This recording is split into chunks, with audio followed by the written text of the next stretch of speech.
objetivo desta segunda parte é a produção de gráficos dinâmicos. Da mesma forma como fizemos para o exercício de tabelas dinâmicas, temos que marcar também o conjunto de dados que serão transferidos para o recurso de elaboração de gráficos dinâmicos. Então, marcamos aqui, começamos sempre marcando o cabeçalho, é importante que ele seja incluído nessa região. Podemos descer aqui linha por linha, mas como sabemos que são muitos, AND, flecha para baixo, leva o nosso cursor, desde que a gente tenha a tecla Shift também pressionada. Então, eu vou fazer de novo aqui, coloco em ano, desloco, apertando a tecla Shift, desloco o cursor para a direita e depois, mantendo o Shift pressionado, AND, flecha para baixo. Marcados os dados, eu vou inserir um gráfico dinâmico. Ele aparece aqui disponível no meio do conjunto de opções de inserção. Lembre-se que tabela dinâmica foi inserida usando esse ícone de acesso. Eu vou usar agora este aqui que está aqui, porque o que eu quero são gráficos dinâmicos. Vocês vão ver que a lógica é a mesma. Ele primeiro me pergunta se eu desejo, se os dados estão selecionados e se eu quero que esse gráfico seja produzido numa nova planilha. Eu digo que sim. Uma nova planilha é exibida. Nós podemos, então, alterar o seu nome para GraphDin. E vemos aqui o espaço onde a tabela dinâmica que será produzida conforme alocamos as variáveis nos 4 quadrantes também é exibido. Vemos a região para desenho e criação do gráfico.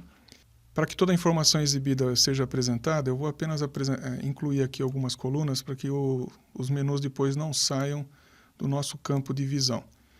Incluídas essas 3 colunas e estando o cursor em uma das áreas de preparação dos resultados, vemos os campos da tabela dinâmica exibidos e os 4 quadrantes também.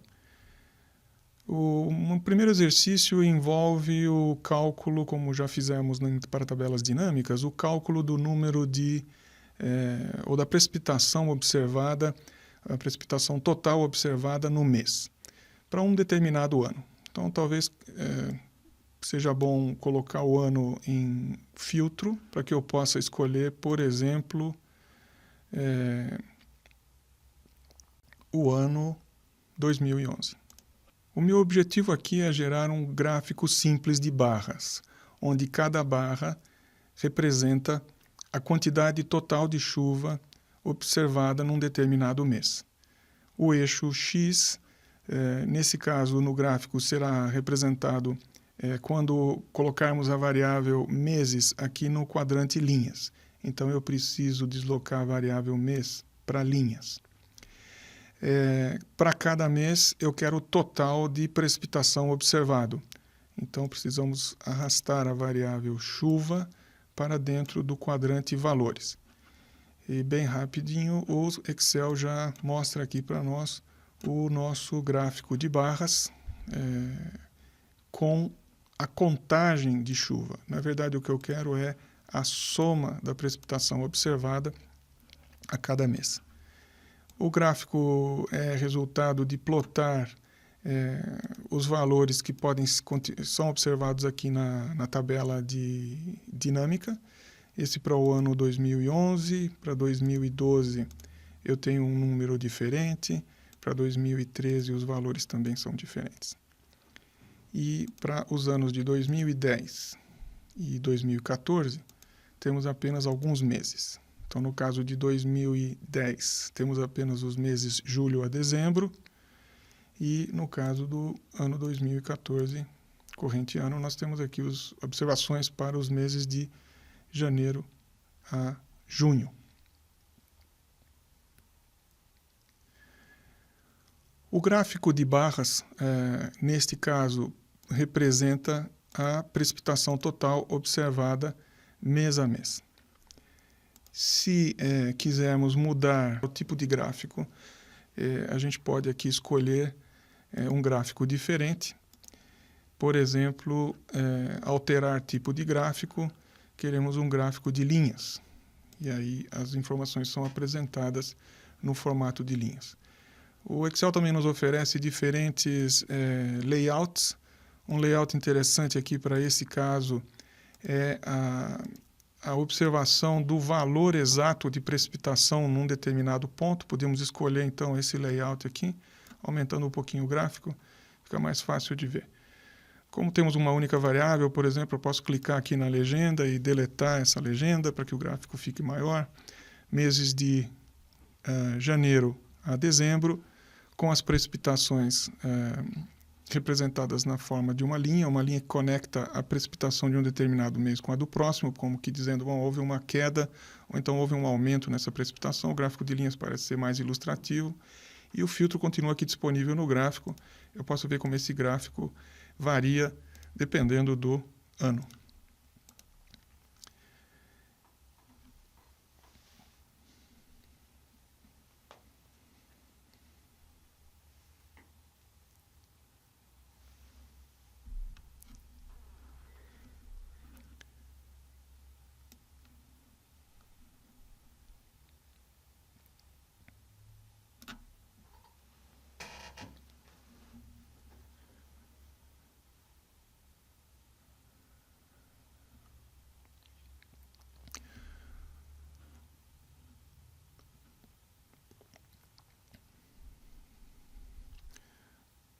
O gráfico pode ser modificado, podemos alterar aqui o título,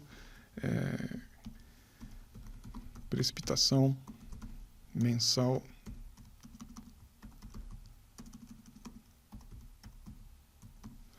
Podemos chamar os demais recursos de formatação do gráfico que estão aqui escondidos pela área de campos de gráfico dinâmico. Mas esses dois botões aqui me dão acesso a uma série de parâmetros de formatação. Eu posso aqui novamente mudar o estilo do gráfico, posso mudar as cores, mas o mais importante para nós aqui talvez seja a inclusão. Digamos, eu quero incluir um título no eixo principal.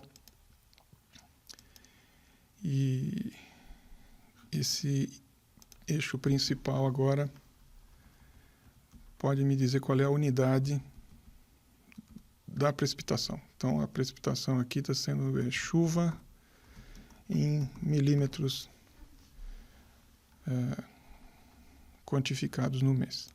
E aqui no eixo Y, no eixo X, eu coloco talvez o rótulo meses. Se eu preciso alterar outras coisas, eu posso aqui ainda dispor dessas várias alternativas via esse menu aqui em cima, ou com o botão da direita, chamar formatação em cada um dos elementos que aparecem no gráfico. Por exemplo, eu quero formatar o eixo. E aqui estão todas as variáveis de formatação de eixo. Por exemplo, eu quero que a marca de escala seja uma cruz, quer dizer, tanto para cima como para baixo aparece o marcador aqui na escala. Aproveitando aqui agora que esse gráfico de linhas está pronto, digamos que eu queira para cada um desses valores incluir adicionar um elemento no gráfico que para nós às vezes é importante. Saber se, por exemplo, dentro do mês a variação foi muito grande em termos de precipitação. Para que esses desvios com relação a cada observação possam ser incluídos no gráfico, eu na aba Design, Desenho, eu entro aqui em Adicionar elemento gráfico, barra de erros, e o erro padrão é incluído em cada uma das observações.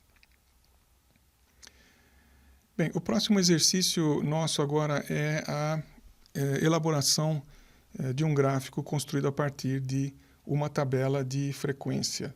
E o nosso interesse é a tabela de frequência por classes de umidade relativa do ar.